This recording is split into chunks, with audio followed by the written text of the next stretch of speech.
No fue este un día de gloria. Al amanecer, la tierra estaba sembrada de los cadáveres de amigos y hermanos de uno y otro lado del mar. No fue este un día de gloria. Aquí murieron mayas y españoles enredados en una guerra cruel. Y aquí terminó también mi vida.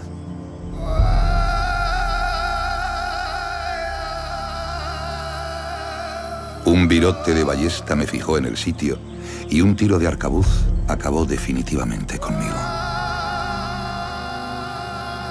¿Qué hacía un súbdito del rey español con esta indumentaria? Con la nariz, orejas y labios perforados, con las pinturas y ornamentos de un cacique maya.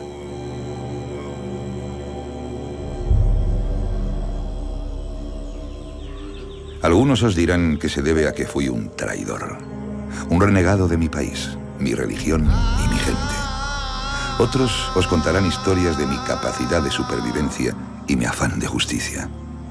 ¿Qué sabrán unos y otros? Fui un español de a pie y terminé mi vida convertido en un jefe maya. Y os diría, y de esto sé bastante, que se debe a una historia de amor. Amor por una mujer. Amor por la libertad. Amor por la vida y la supervivencia.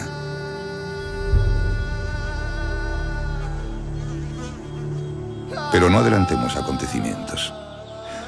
Dejad que me presente con mi último aliento. Me llamaban Gonzalo Guerrero y os voy a contar mi historia.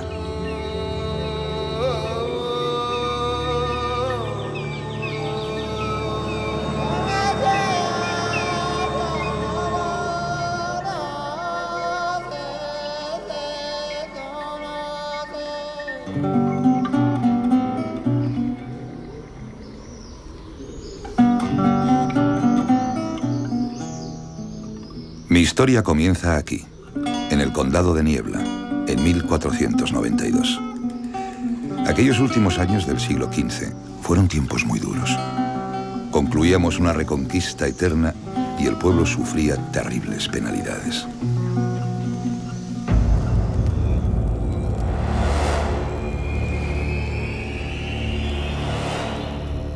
Veníamos azotados por la guerra, por el hambre, por la peste.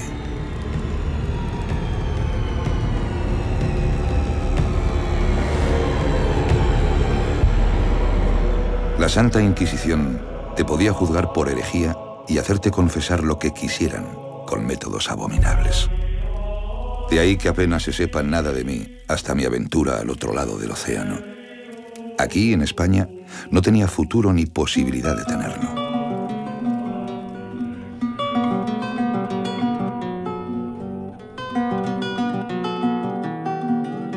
Y entonces el capitán Colón descubrió un paso a las Indias Occidentales, o lo que es lo mismo, me brindó, por primera vez en mi vida, un lugar para escapar a mi destino.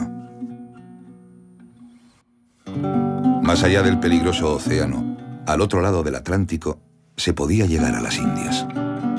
Una tierra llena de promesas para aquellos que no tuvieran miedo a lo desconocido. Y yo, que llevaba toda mi vida conviviendo con la Inquisición, ya había perdido el miedo. Un mundo de posibilidades me esperaba, pero no podía imaginar hasta qué punto el destino iba a jugar con mi vida.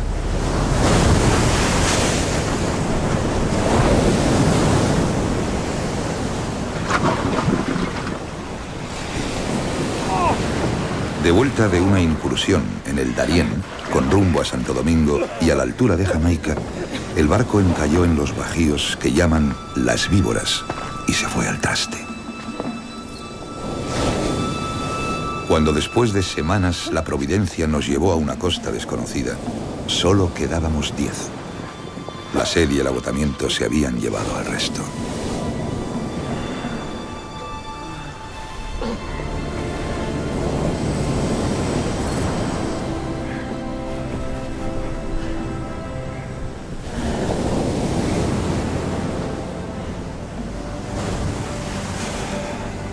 Frente a nosotros teníamos un nuevo mundo, una selva cerrada que parecía tan llena de promesas como de demonios.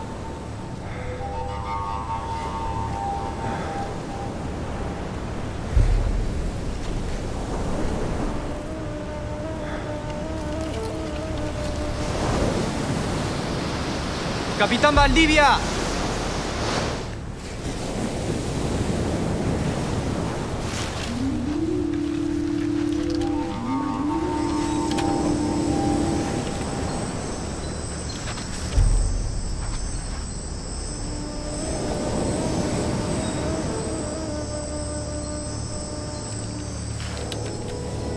Seguramente el impacto de encontrarse con gente tan diferente debió haber sido muy dramático. Y varió seguramente también en función de cada lugar, porque parece ser que los cocomes fueron muy agresivos con los extranjeros y hubo otros grupos que no. Entonces, también tiene esta reacción hacia el otro, tiene mucho que ver con la estructura interna de cada entidad política y la situación de cada momento. Posiblemente en algún momento fueron más amables con ellos porque pensaron en que pusieran ser útiles para ciertas tareas o para ciertas cosas, ¿no?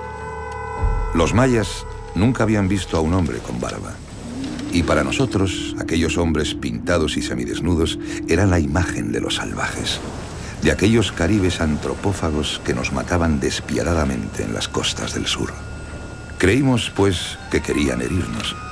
Y como resultado, la espada de Valdivia iba a ponernos las cosas muy difíciles.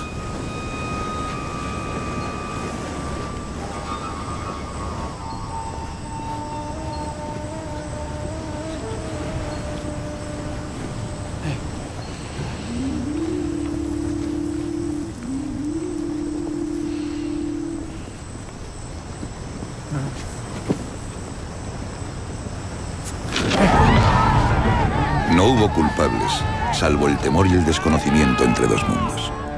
¿Qué fue lo que pasó entonces? Déjenme que se lo cuente según las diferentes versiones de los cronistas que escribieron sobre mí.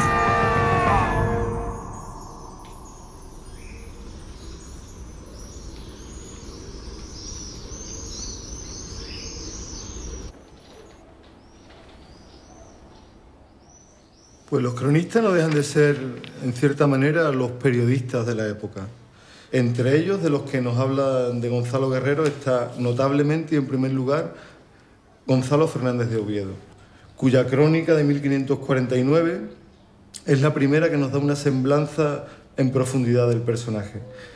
En segunda instancia está Francisco López de Gómara, que fue capellán de Hernán Cortés y que, sin embargo, no pasó nunca a las Indias, nunca visitó América. En tercera instancia, por último, está Bernal Díaz del Castillo, que fue un capitán de Cortés, que viajó en las 3 expediciones a Yucatán y que escribe una crónica insistiendo en el hecho de que él fue testigo de los hechos que narraba.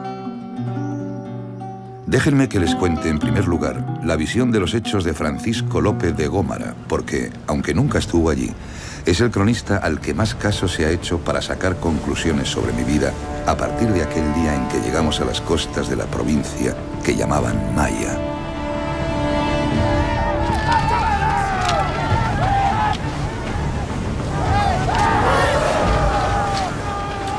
Gómara nos cuenta cómo sacrificaron al capitán y a 4 de sus hombres, y no contentos con ello, procedieron a comérselos. Luego, al resto nos apresaron dejándonos sumidos en oscuros presagios. De aquel cautiverio solo saldríamos con vida Jerónimo de Aguilar y yo. En el año de nuestro Señor de 1519, 7 años después de nuestro naufragio, Hernán Cortés llegó a la isla de Cozumel y se enteró de la existencia de unos españoles entre los mayas. La conquista de México, pues salvo algunas expediciones que habían pasado por la costa, en realidad se va a, digamos, a centrar en el momento que Hernán Cortés, desobedeciendo las órdenes del gobernador de Cuba, va a venir con sus naves y va a topar primeramente con la zona maya, precisamente, en Cozumel, etc. Allí es donde Cortés se va a enterar de que hay náufragos españoles, que hay gentes que hace 7, 8 años antes han naufragado y han estado viviendo, digamos, con los mayas mismos. Cortés estaba iniciando su conquista y escribió una carta llamando a estos cautivos españoles y ofreciendo rescate por ellos. Tener intérpretes para su contienda era una baza que no podía dejar escapar. Y a su reclamo apareció, pocas semanas después, Jerónimo de Aguilar, mi compañero de naufragio.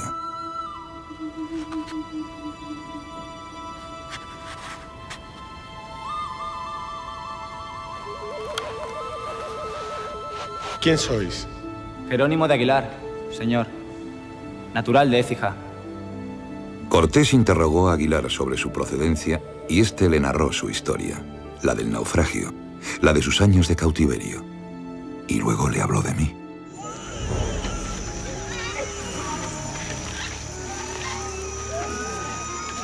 Jerónimo de Aguilar contó que había caído en manos de un cacique maya y que, guiado por mis deseos carnales, había formado familia con una india, convirtiéndome en un maya más.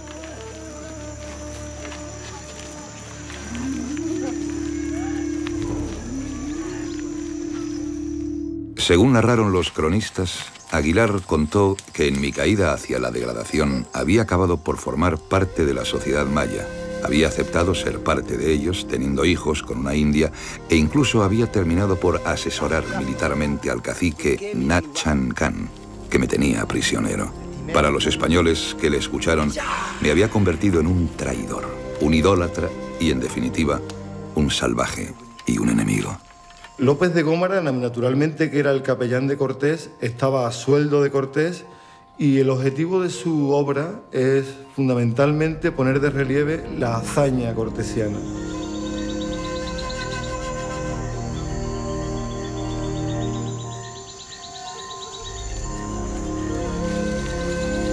Siguiendo con esta increíble versión de Gómara, yo recibí la carta de Cortés pidiendo mi regreso de manos de un emisario indígena.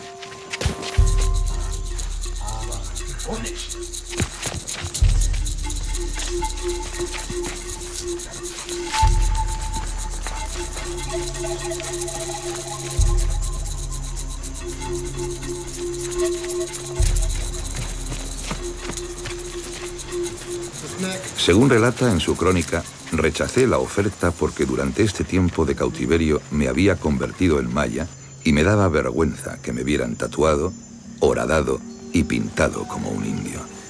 Vergüenza, como si hubiera que avergonzarse de ser un jefe militar maya.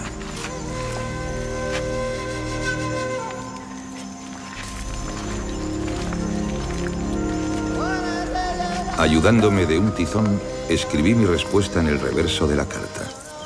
No aceptaba la oferta de Cortés. Ya no volvería jamás a España.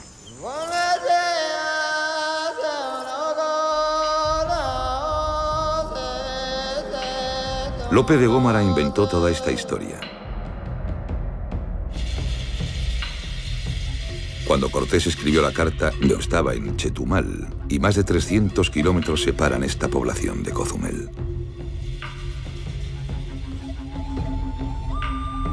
Cortés había dado un plazo de 8 días para mi contestación. ¿Cómo iba a recibir la carta y contestar? Habrían hecho falta más de 15 días para mandar un emisario a buscarme a pie y que volviera con mi respuesta.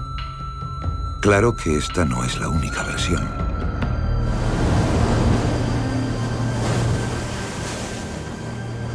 Otros 2 cronistas de la época narraron estos mismos hechos, y el primero de ellos fue Gonzalo Fernández de Oviedo.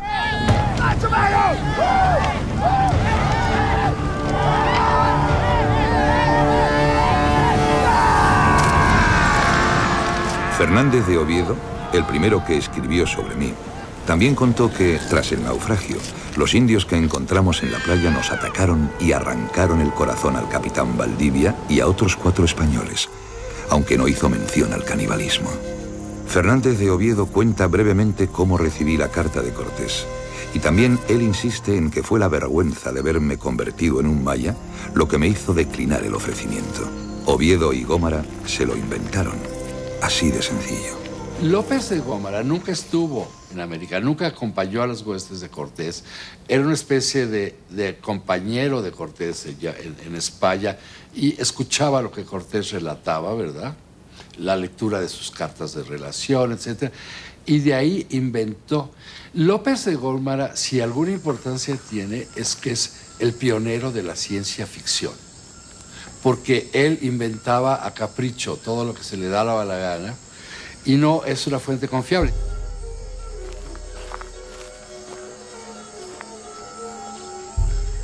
Queda una tercera versión, la de Bernal Díaz del Castillo, el único cronista que fue testigo del encuentro de mi compañero Jerónimo de Aguilar con los hombres enviados por Cortés para encontrarnos.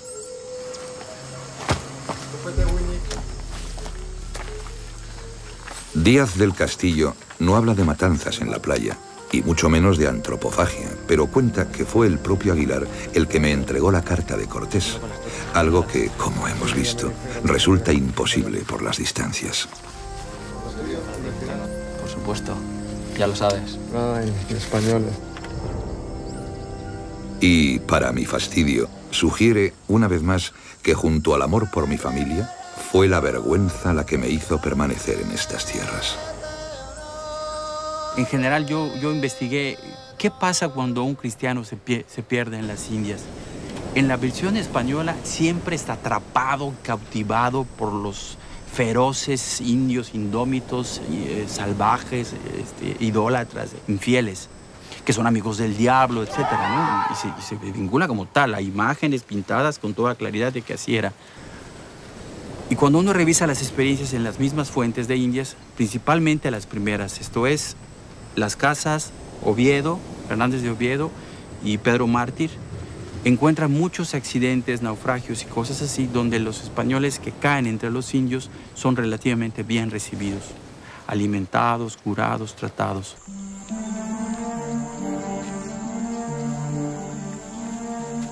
¿Qué pasó realmente? ¿Qué me sucedió para que acabara convirtiéndome en uno de los enemigos de mi país de nacimiento?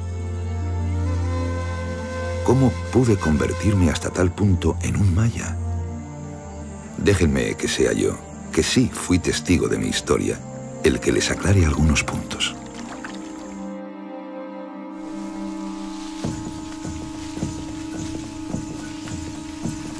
Después de hacernos prisioneros, pasamos largos meses de cautiverio.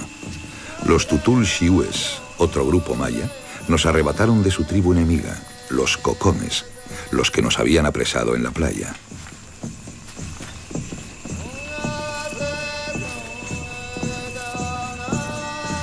Durante este cautiverio, tuve tiempo de observar al pueblo que me había hecho prisionero. Descubrí que su cultura debía remontarse siglos atrás.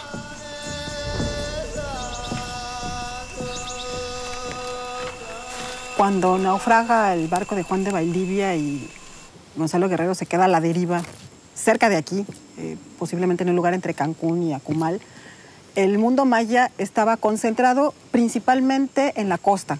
La economía de esa época, la economía de lo que los arqueólogos llamamos el posclásico, es una economía centrada en el comercio marino. Entonces hay una gran cantidad de asentamientos a lo largo de toda la costa, grandes ciudades como Tulum, como Muyil, donde estamos ahora, como Xel-Há, Xamanjá, Xcaret. Todos estos sitios forman un gran sistema de asentamientos que es casi continuo desde la Bahía de la Ascensión hasta lo que hoy es Cancún.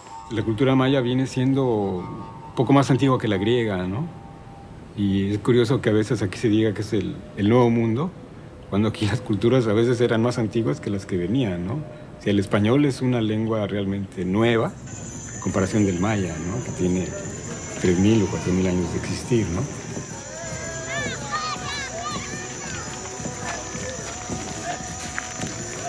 Los mayas me fascinaron.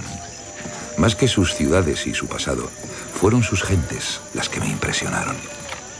Era gente muy distinta a cuanta había visto, sí, pero a fe mía que nada tenían que envidiar de las gentes con las que yo me había criado. A mí lo que más me gusta del personaje de Gonzalo Guerrero es su proceso de evolución personal en su estancia. Porque él venía del Darién de una experiencia muy desagradable, con mucha muerte, mucha violencia, quemas de aldeas, muchas muertes de sus amigos. Muy probablemente venía con mucho temor a volver a caer en un lugar así.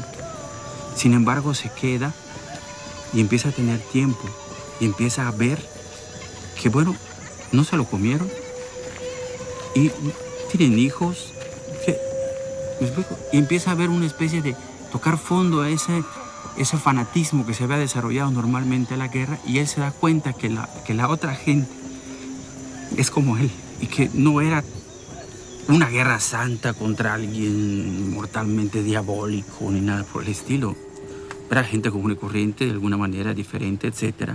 Y él puede darse cuenta de esta diferencia y empieza a experimentarla, ¿no? Donde hasta entonces solo había visto salvajes, comencé a ver personas, familias. Sin darme cuenta, mi odio hacia ellos comenzó a dejar espacio a la admiración.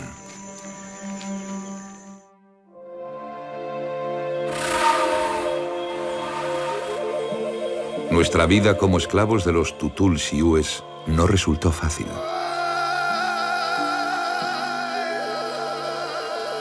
Taxmar, su jefe, era un hombre recto, pero nos entregó a Teom, su sumo sacerdote. Y Teom era un hombre cruel. Cuando Taxmar dejó de ser nuestro amo, Teom nos hizo trabajar hasta que solo Aguilar y yo quedamos con vida. Las fatigas del trabajo diario a punto estuvieron de acabar con nosotros también.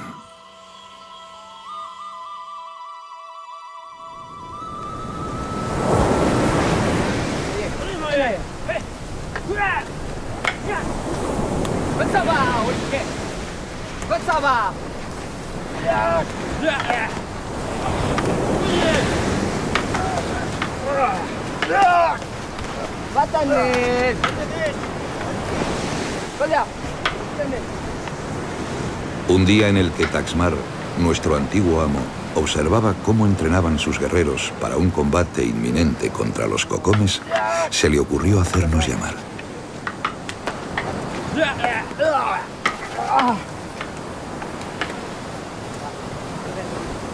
Quería preguntarnos por nuestra forma de ver la guerra, nuestra manera de luchar contra nuestros enemigos. Y yo ya había aprendido algo de la lengua maya. Mete que való. Ichilón, traca. Humo doy tatuey. De Castilla. El Ugmok, Purubatay, Kubuchu, Televeida.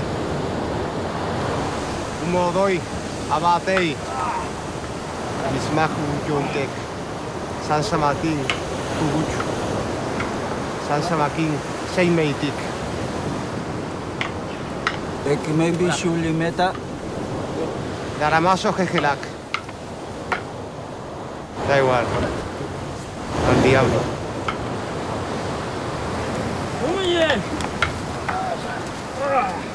Aguilar, como siempre, se encomendó al Altísimo y no pronunció palabra. Pero yo recordé a los hideputa que asesinaron a Valdivia y los demás en la playa, y acercándome a los guerreros, les hablé de algunas técnicas elementales del arte de la guerra.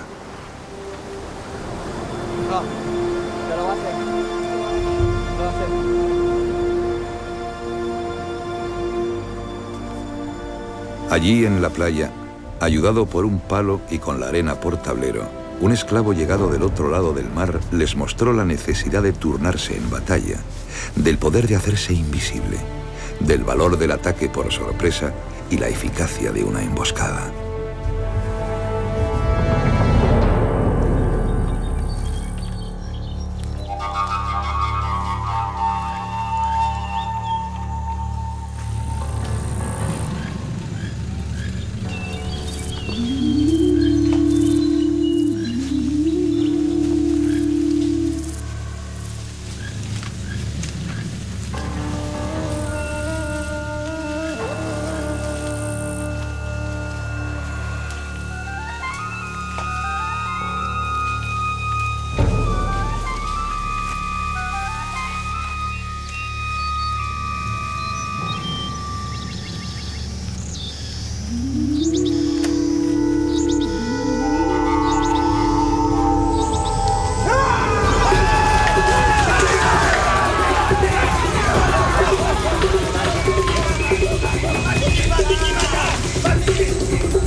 Aplicando algunos de mis consejos, los tutul-siúes alcanzaron importantes victorias sobre los cocomes.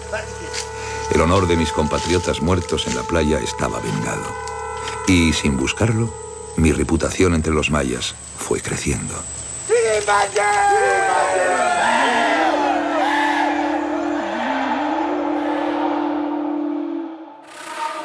Taxmar, que me había tomado aprecio, me regaló al jefe Nachan Khan, un cacique sabio que gobernaba en la ciudad de Ixpaatún, cerca de la bahía de Chetumal, liberándome del cruel Teom. Eso iba a suponer un gran cambio en mi vida, y me iba a separar para siempre de Jerónimo de Aguilar. A pesar de lo que contaron algunos cronistas, jamás volví a verle. Me habían aceptado entre los mayas, pero no fue el respeto y admiración por este pueblo y su cultura lo que cambió definitivamente mi vida, sino algo mucho más sencillo, poderoso y universal. Se llamaba Sasilja. Cuando la vi por primera vez, pensé que todas las penalidades que había pasado desde que embarqué hacia las Indias habían merecido la pena.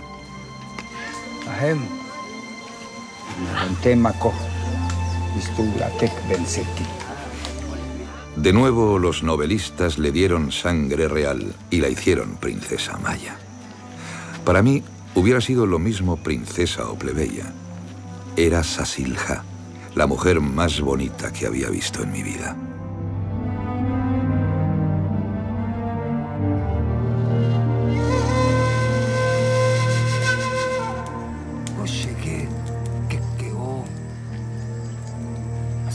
Toto, Cucubé, Ecletre, Chao, Hachinohoch, Chenchico, Choné. Sasilja se convirtió en mi obsesión. Hach, Chenchile, Che, Lilijoval, Che, Balam.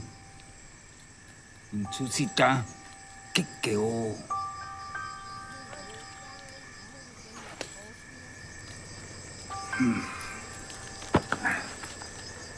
Sabía que ella sentía lo mismo.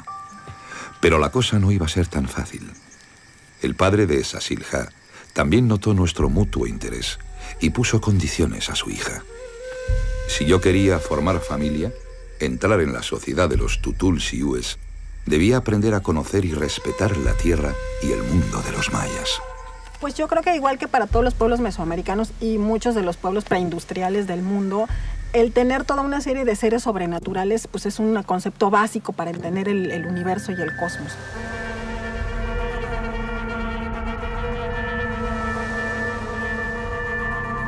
Pues la construcción de un universo como el de los mayas, lleno de seres fantásticos y de elementos divinos, requería de un profundo conocimiento de la naturaleza. Entonces, desde épocas muy tempranas, los mayas acumulan una gran cantidad de conocimiento que a final de cuentas les va a ser útil para generar esa concepción del mundo que va a permanecer a lo largo de mucho tiempo. Sasilja me guió por lugares que no podía imaginar.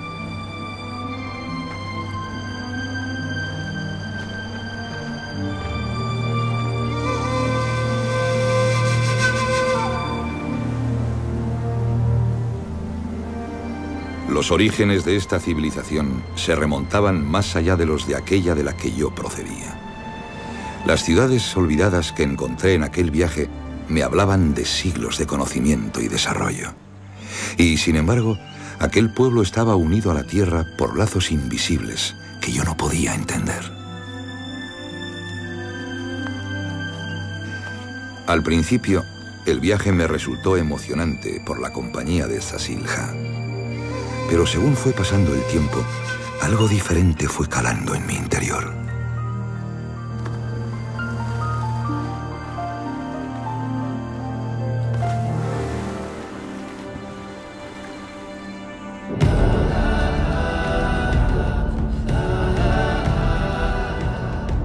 Aquel resultó ser un viaje iniciático.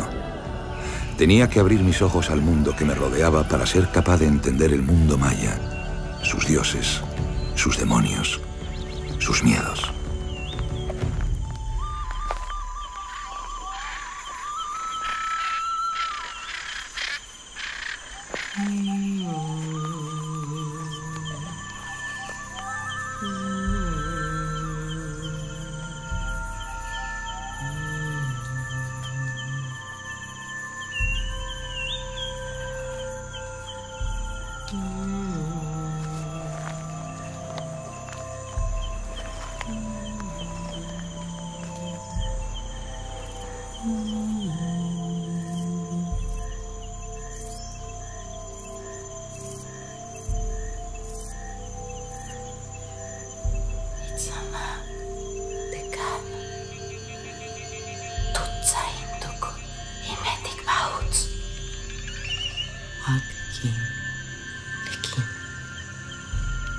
Tutsaimuk, Shamanek, Tutsa Tech, Sasi, Tutsa Tushkabi, Kanantech, Titsai Komodoi, Yantatech.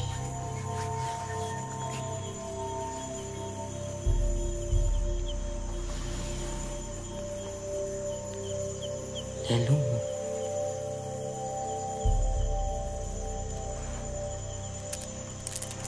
Sembash que Kuyanta.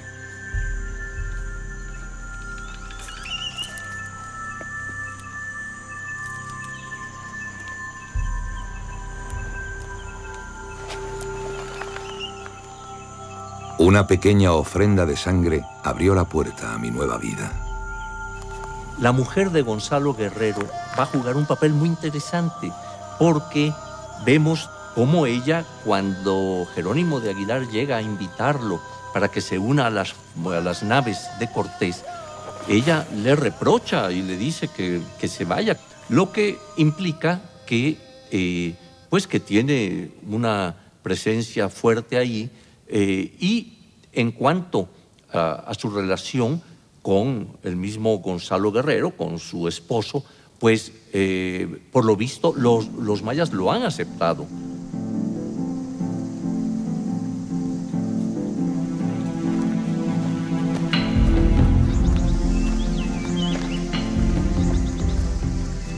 Mi iniciación no había acabado. Después de los días con Sasilja en la selva, acompañé a su padre a ver los confines del mundo.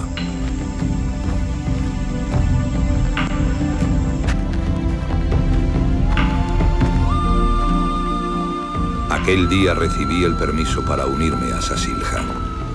Serían ella y mis hijos, y este increíble mundo de naturaleza salvaje, los que terminaron por hacerme maya.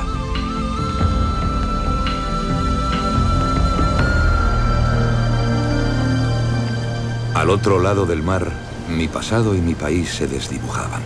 Lo que no podía imaginar era que la paz en mi nuevo mundo iba a durar muy poco.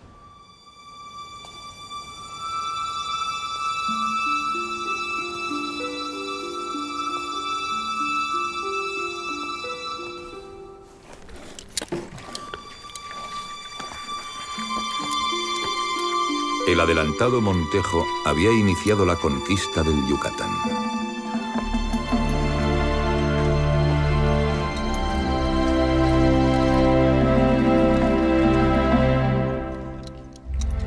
Hasta entonces, yo había ganado reputación con los mayas, enseñándoles estrategia bélica contra sus enemigos indígenas. Pero ahora, un nuevo enemigo amenazaba a los mayas, a mi pueblo, a mi familia, a mis hijos.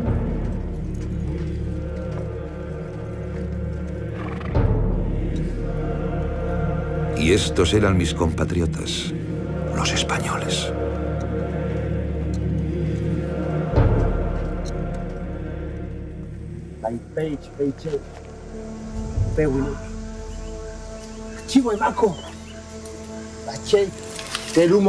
Tenía que hacer algo ante la seguridad de lo que se avecinaba.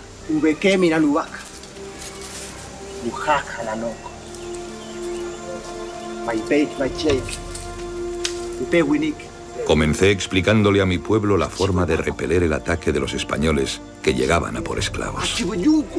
Les enseñé a no tenerle miedo a las armaduras y a no huir de los caballos, animales que nunca habían visto y tomaron al principio por semidioses.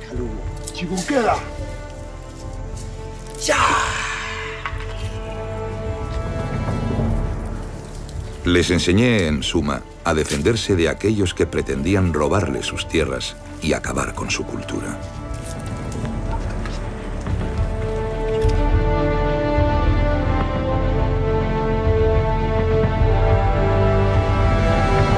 En 1527, el salmantino Francisco de Montejo y el capitán Alonso Dávila, al mando de 4 navíos y 380 soldados, cruzaron el Atlántico con la misión de conquistar y pacificar la península de Yucatán.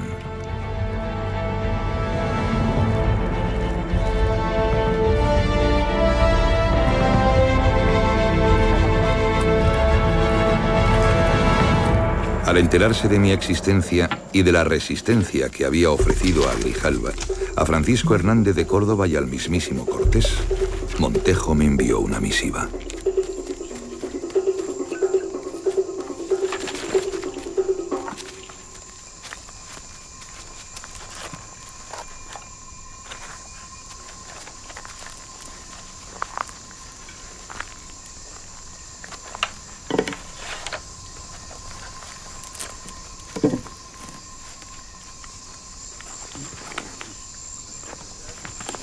Aquella carta anunciaba el fin del mundo maya como yo lo había conocido. Mis amigos se relajaban ignorando que aquello que acababa de leer afectaría radicalmente a sus vidas. De nuevo me daban la gloriosa opción de escapar de los mayas. Eran militares ciegos a una cultura tan brillante como la suya. Y nada iba a hacerlos cambiar.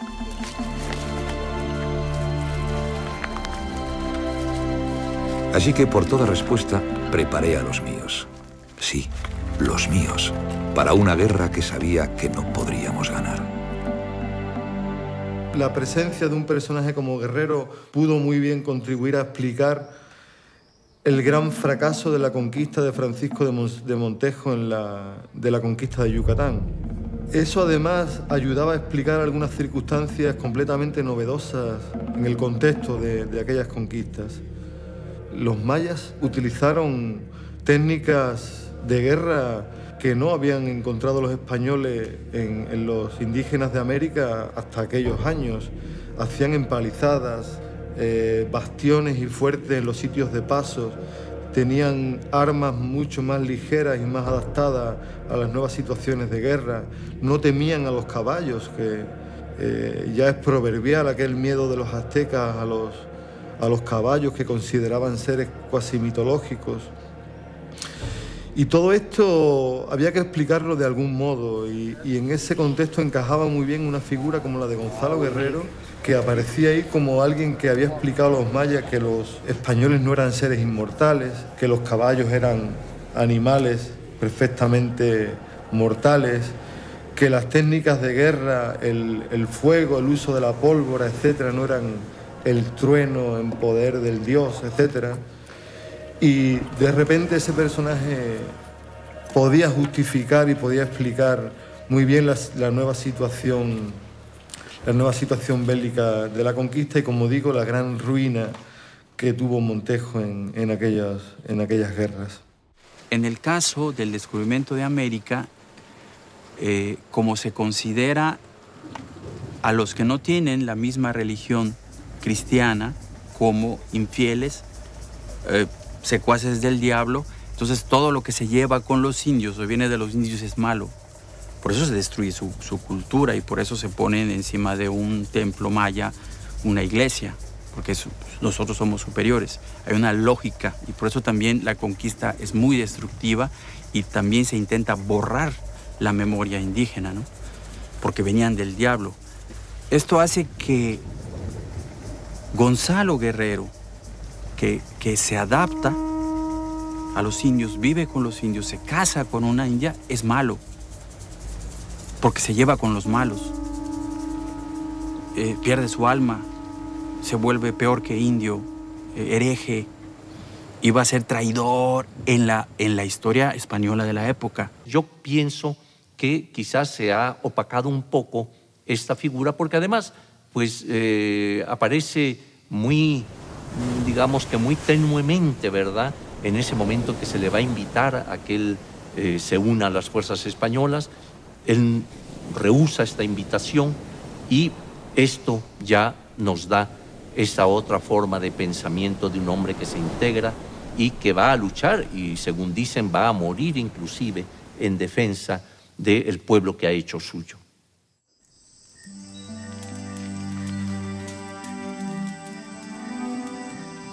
Yo por entonces me sentía enteramente maya. Aquí tenía mi familia, mis hijos, mi vida. Cuando llegué a casa aquella noche, mi mujer, Zasilja, leyó en mi ánimo lo que se avecinaba, aquello que habíamos estado temiendo.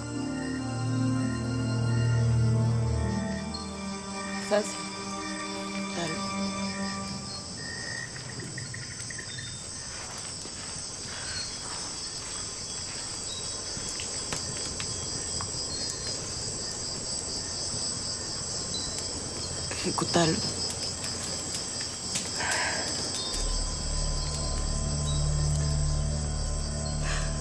Cájale.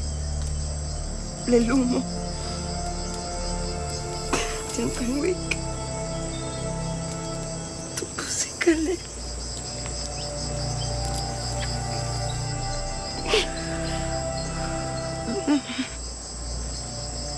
Fueron los momentos más amargos de mi existencia.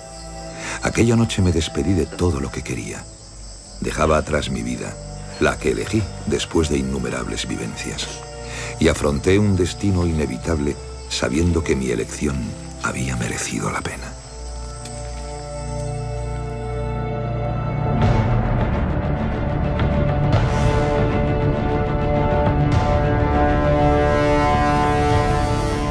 Mi historia llegaba a su fin. Los españoles luchaban en el sur contra otros mayas.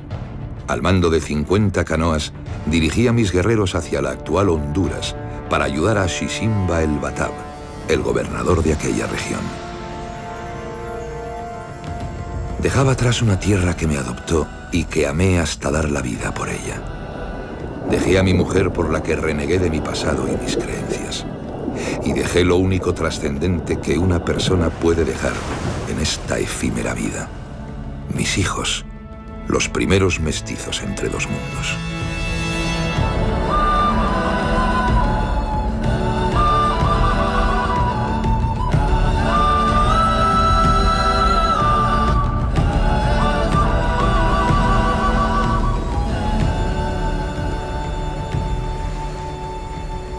En España me convirtieron en el ejemplo de todo lo aborrecible. Fui tachado de traidor, de hereje, de hombre sin honor, y en consecuencia fui borrado de la historia. Hay tres rasgos fundamentales en el personaje que aparecen desde el principio. Primero, que está casado con una indígena, con la que tiene hijos. Aquello era un pecado tremendo, imperdonable y expresamente prohibido por las ordenanzas reales. Segundo, que está tatuado, que tiene perforadas las orejas, las narices, sajada la lengua, del mismo modo que la tienen los indígenas cuando hacen sus sacrificios, el cuerpo labrado o pintado, es decir, tatuado, lo cual indicaba un abandono de la fe, del camino recto de la fe y un acercamiento a los rituales indígenas. Y el tercer rasgo es el rasgo del traidor, que se había involucrado en la defensa y la resistencia de los indígenas a la conquista española.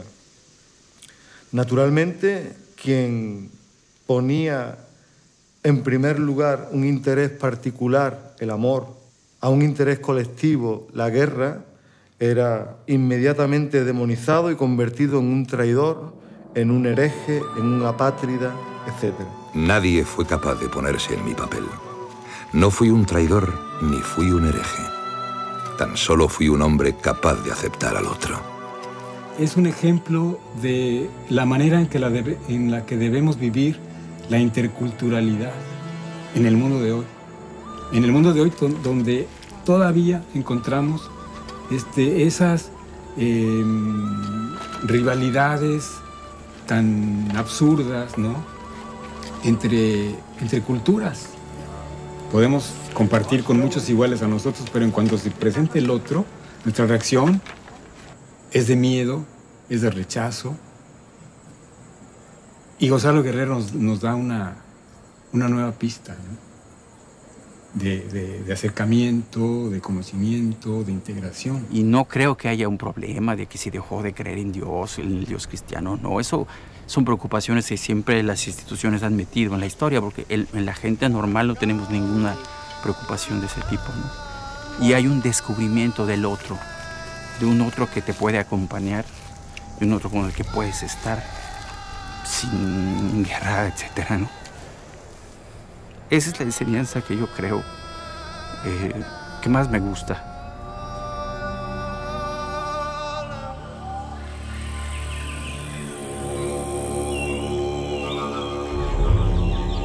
Volvemos al lugar en el que empezamos mi historia y acabó mi vida.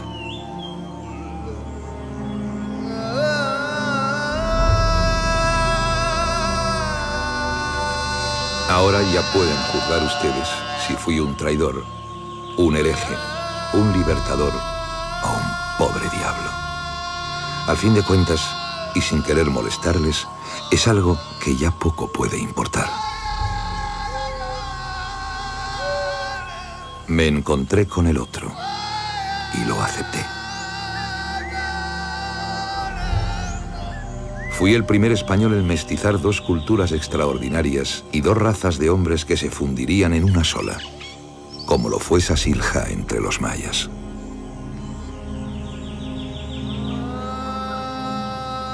Siempre creí estar haciendo lo correcto, pero aquí, rodeado de los cadáveres de tanto compatriota mío, hermanos de un lado y otro del Atlántico, no puedo dejar de pensar en lo ciegos que nos hace el orgullo. Y me pregunto si alguna vez seremos capaces, los seres humanos, de ver las maravillosas aportaciones que nos ofrecen las culturas y civilizaciones diferentes a las nuestras.